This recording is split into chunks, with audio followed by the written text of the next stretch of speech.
Bonjour, j'espère que vous allez bien. Moi aussi, je vais super bien ce matin.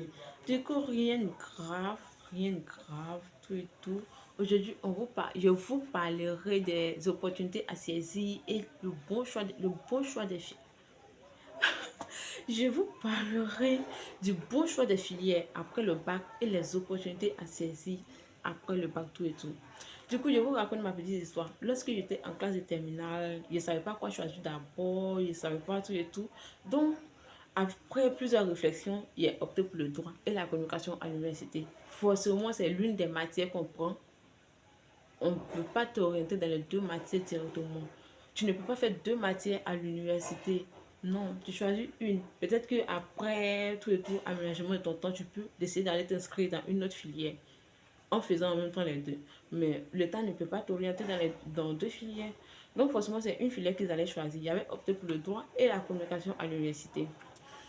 Mais filière favori. Du coup, après avoir choisi en classe, vous savez aussi, après les résultats, il y a une instruction en ligne qu'on fait. Il y a une instruction en ligne qu'on fait, tout et tout.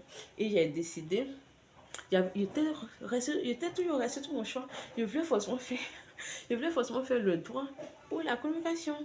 Du coup, dans les inscriptions, tout et tout, vous savez, quand tu mets ta série, on met les, on met les différentes matières. J'ai vu allemand. J'ai dit non, ça va, non. Et ça, non, ça m'intéresse pas. Moi, je ne pas faire allemand. Parce que moi, j'aimais bien l'allemand au collège, au lycée, tout et tout. Mais pour faire l'allemand à l'université, non. Et puis, ceux même qui étaient forts même en allemand, là, ils n'ont pas choisi d'aller faire allemand. C'est moi, ils me débrouillaient à aller faire allemand.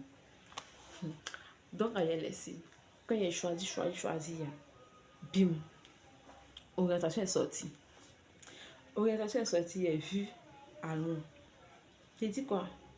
Ça m'énervait tellement parce que je me voyais, je me disais, sincèrement, il y a des choses qu'on ne doit pas dire, mais moi, je me disais, Dieu, si je pouvais reprendre le bac et voir si l'année prochaine, ils allaient m'orienter dans mon choix qu'ils voulaient. Donc, chose impossible, bon, avec tout ça, je comptais sur quoi d'abord. Bon, tout ça, là, bref.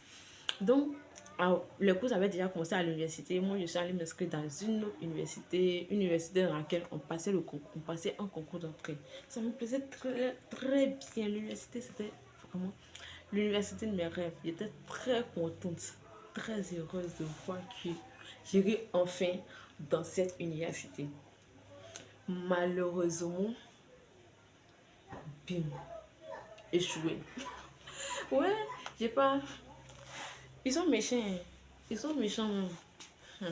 J'ai pas été orientée à l'université. J'ai pas été acceptée dans cette université. Ils sont méchants.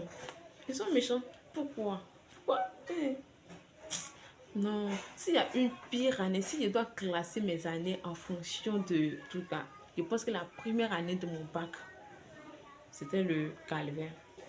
C'est l'année où j'ai pas imaginé même que la vie existait. Non, sincèrement, il y a des petits moments qui passent comme ça dans notre vie. On pense que non, ça, c'est rien, on va s'en sortir. Mais sincèrement, ça, c'était le calvaire. C'était le calvaire. Donc, lorsqu'on m'a refusé dans l'autre université, j'avais raté aussi les cours de l'autre université. Donc, comment faire? Plus le choix. Parce que même si j'arrêtais les études, j'allais faire quoi? Rien.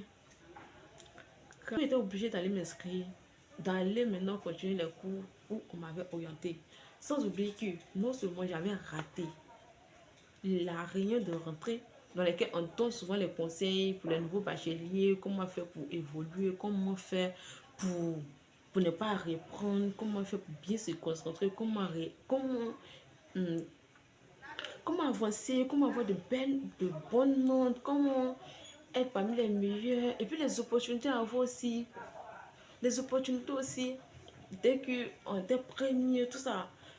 Même les devanciers me sont venus, ils ont donné ils ont parlé des débouchés, ils ont parlé ils ont tellement donné de bons conseils. Moi, j'ai raté tout ça. Et puis, il y avait qui encore pour me dire, je connaissais personne. En ce moment, on ne connaissait pas encore les gens. Je connaissais personne, comment il allait faire tout ça. Non, c'était vraiment difficile. Difficile. Et c'est resté dans ça, je me suis débrouillée, mon cher. Aujourd'hui, ça va. Aujourd'hui, ça va. Et c'est ce qui est l'essentiel. Peu importe ce qui arrive, peu importe ce qui passe et tout. l'essentiel est que tu as tiré une bonne partie. Aujourd'hui, je vous parle de ça parce que j'ai vraiment envie que vous fassiez le meilleur choix.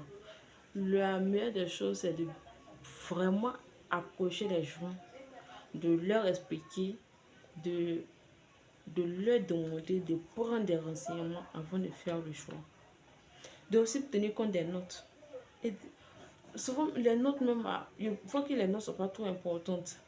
Le problème, c'est de bien se concentrer sur, comment on appelle,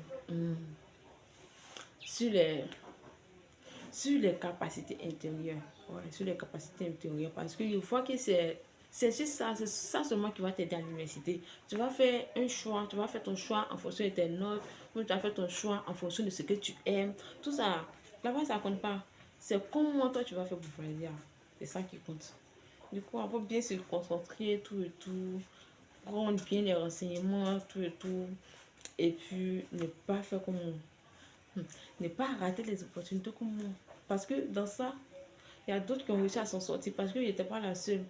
Chacun est venu avec son histoire, il n'y a pas demandé, mais il sait que plusieurs avaient à peu près les mêmes histoires que moi. Mais eux, peut-être, ils ont réussi à s'en sortir, il n'y en a pas la même chose. Ah, c'était mon conseil d'aujourd'hui et merci.